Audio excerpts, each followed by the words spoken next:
apakah benar Presiden Republik Indonesia, Bapak Jokowi, pernah meminta Ketua KPK Agus Raharjo untuk menghentikan kasus korupsi IKTP Setia Novanto? Mari kita cek dan analisa.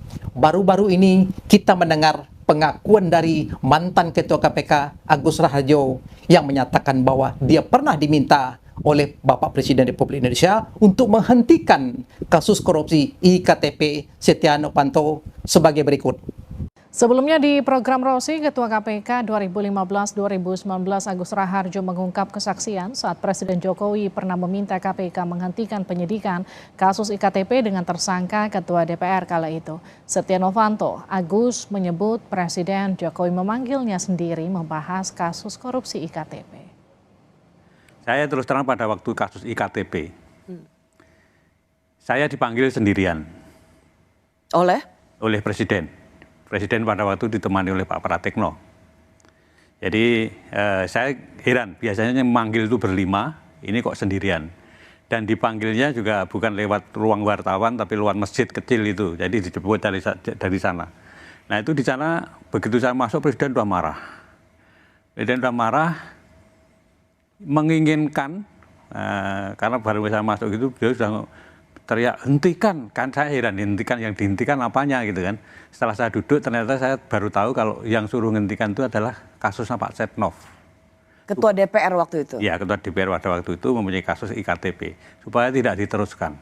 Nah, sprindik itu kan sudah saya keluarin 3 minggu yang lalu, dari Presiden bicara itu.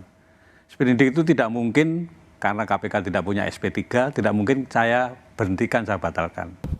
Yang kedua, hal tersebut diakui dan dibenarkan oleh mantan-mantan wakil KPK lainnya dan pegawai KPK lainnya sebagai berikut.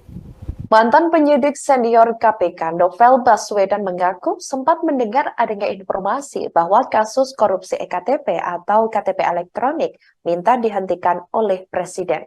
Di mana kasus tersebut melibatkan mantan Ketua DPR yakni Setia Novanto alias Setnov.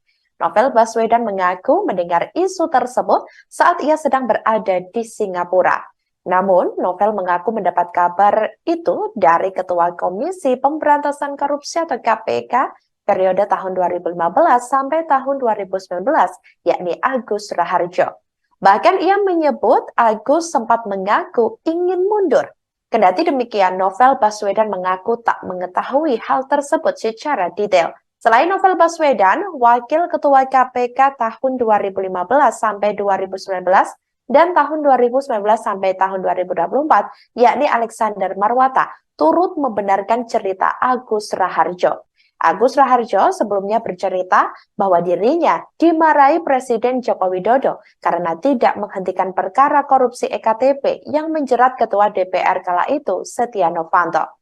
Setelah Agus bercerita demikian, titah Jokowi ditolak oleh pimpinan KPK. Itu karena mereka telah menerbitkan surat perintah dimulainya penyidikan. Dan untuk membuktikan apakah benar Bapak Jokowi ini sebagai pelindung koruptor atau bukan, mari kita ikuti rentetan-rentetan peristiwa-peristiwa yang terjadi pada zaman Pak Jokowi sebagai berikut. Yang pertama, terjadinya pelemahan Undang-Undang KPK yang hanya terjadi dalam tenggang waktu 2 jam saja oleh DPR RI. Dan Presiden Republik Indonesia, Bapak Jokowi hanya diam dan tidak berbuat apa-apa. Yang kedua, terjadinya pemecatan 57 pegawai KPK yang potensial. Dan Bapak Jokowi hanya diam dan tidak berbuat apa-apa. Yang ketiga, banyak menteri-menteri yang terlibat korupsi seperti Menko Info yang melibatkan korupsi 8 triliun. Kemudian kasus bansos, kasus benih udang, dan banyak kasus-kasus lainnya yang sulit kita uraikan satu persatu di sini.